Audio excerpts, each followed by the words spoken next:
And welcome to the Festival of Dangerous Ideas digital version. I'm Stan Grant, coming to you live from the Ethics Centre here in Sydney, Australia. Just to follow up to that, Marcia, your reflections on treaty and constitutional recognition. And there's a fundamental question that I've wrestled with myself, I know that you have, and it sits at the heart of all of these questions in Australia. And that is whether liberal democracy, as we've framed it in Australia, with a skeleton of law that is still essentially built on the idea that this was an uncultivated desert free to be claimed by Britain, that a liberal democracy that enshrines individual rights over group rights, and that's often a particular point of conflict whenever we raise these issues, is in fact capable, is in fact a capacious enough idea of Australia to be able to acknowledge rights of First Peoples in a way that is consistent with liberal democracy. Why is that always seen as a philosophical hinge point, that's something that we cannot get past? Is our liberal democracy capable of that sort of innovation? Well, yes, I do believe it is.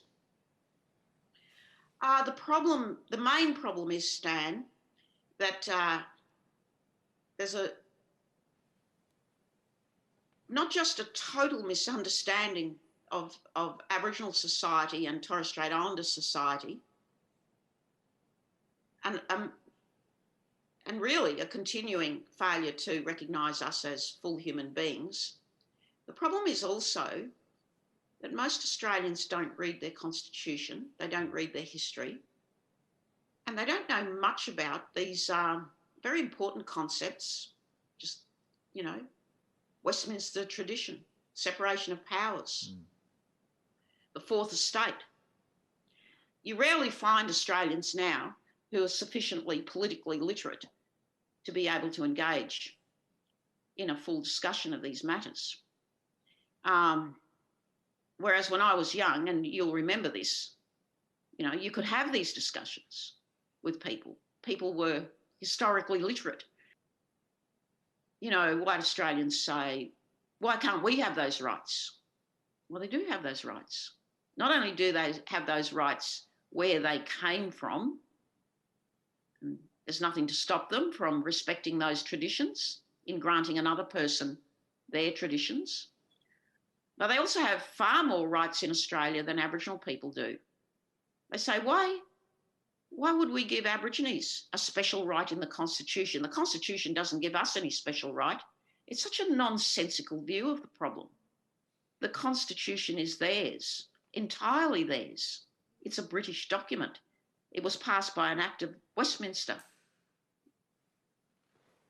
The Constitution doesn't sit as a material document in this country.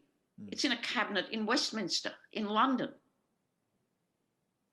And it speaks only about settlers.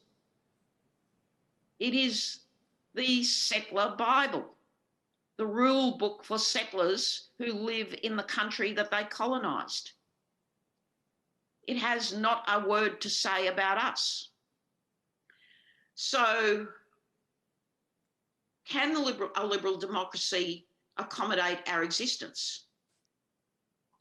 We need to somehow find a way to communicate to them that our existence does not nullify their existence, that their constitution is entirely theirs and that they have entirely excluded us.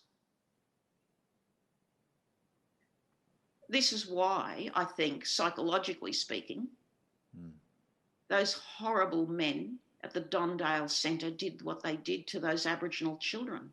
That was captured on the CCTV and broadcast on a Four Corners program. That is why.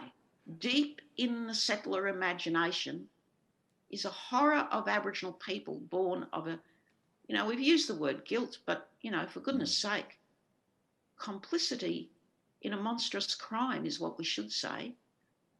But anyway, I'm not being very encouraging of the Liberal Democrats amongst us to accommodate our interests, am I? There is a